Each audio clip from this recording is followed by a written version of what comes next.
Parce que j'ai rencontré dans ce livre-là une dame qui avait passé toute sa vie à faire ce que le mari voulait, ce que les enfants voulaient, autres, mais qui avait oublié de faire ce qu'elle-même elle voulait. Et donc, c'est après la quarantaine, elle se rend compte, mais attends, que moi, je peux enseigner ce que je connais à l'université, je peux. C'est là qu'elle commence à se lancer. Elle met de côté toutes ses peurs et elle se lance vraiment. Ce livre-là a littéralement changé ma façon de voir les choses. Ah, le déclic. Non, c'est le déclic est venu de là. C'était en 2010. Le déclic est venu de là. Je dis, il faut dire qu'en 2010, j'étais déjà petite fille orpheline parce que j'ai été éduquée par mes grands-parents. Okay. Voilà.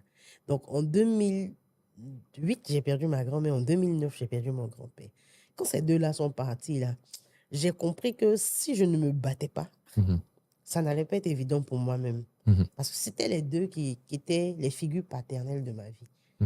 Il fallait prendre mon destin en main parce que tout le monde même se cherchait. Ouais. Je dis, ok, donc le livre venait au bon moment. Parce que peut-être que si je l'avais lu des années antérieures, il n'allait pas forcément créer ce déclic-là.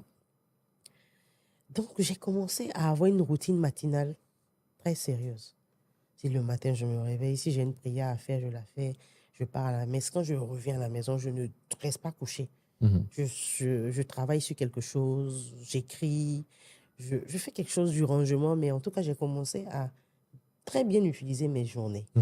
Et j'ai commencé à postuler, commencé à rechercher du travail. Et c'est là vraiment que tout est parti, parce que dès que j'ai décidé que je voulais travailler pour aider des communautés à être mieux éduquées et avoir des pratiques saines, peu importe le domaine dans lequel je serais, j'ai eu mon premier stage au programme de lutte contre le VIH chez les populations hautement vulnérables. Ça me rappelle une anecdote.